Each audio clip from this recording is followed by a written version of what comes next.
Also this morning, a new news poll is out in the Australian newspaper. Martin O'Shannessy from Newspoll joins me now. Martin, as you'd expect, so close to the election, not a great movement in the primary vote or the two parties. Still, the coalition very healthy indeed, but some encouraging signs for Bill Shorten. Yes, that's right. What we're seeing is the 5 points of people breaking away from undecided on Bill Shorten have all gone in to show that they're satisfied with his performance, and we're seeing a little narrowing in the better Prime Minister rating. I have to say, though, that's a comeback from the astronomically high for Tony Abbott numbers that he achieved in the earliest news poll of the year, and most of the numbers we're seeing are pretty much in line with what we saw at the election. Certainly the primary vote and two-party vote, those numbers are now back in line with the election, a very comfortable lead for the coalition, and Tony Abbott's still in positive territory. Remember, he was in negative territory on his personal rating when he won the election. Now, as Prime Minister, he's of course gone into positive territory, and currently he's staying there. Although that has come back a bit, his approval rating in the first couple of weeks, or I should say first couple of months now, Martin, time's getting away from me. That's right. So he's now on 45.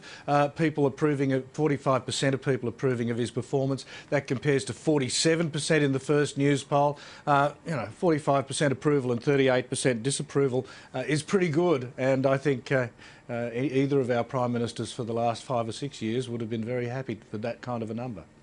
Yeah, it certainly, as you say, given the performance in opposition, winning with a negative rating. But that's all history now, as the coalition's in government. Mr Abbott is the Prime Minister. I'm interested in this news poll that we saw this week as well in Victoria, with the Napthine government in a bit of trouble, and Daniel Andrews' Labor Party looking pretty promising there in Victoria. So while the coalition's done well at the federal level, at the state level, at least in Victoria, things are a bit more promising for Labor.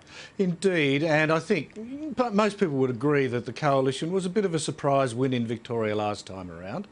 We saw that they were in a pretty bad state before Napthine became Premier. He gave them a real boost over about a 6-month period, but I think the troubles that their government is facing continue to occur, and the personal benefit of Dennis Napthine pushing that on is now fading, and they're basically facing the situation that they were about 9 to 12 months ago. Martin O'Shannessy, good to see you. Thanks so much for that. Always a pleasure. And we're standing by to take you live to the doors of Parliament House, the House of Reps entrance, where Chris Bowen, the Shadow Treasurer, is among those MPs about to speak to the gathered media here in Canberra this morning. And as I mentioned a bit earlier, AM agenda, make sure you join me for that. That will include the welcome to country and the formal proceedings getting underway here as ahead of the opening of the 44th Parliament, Nina.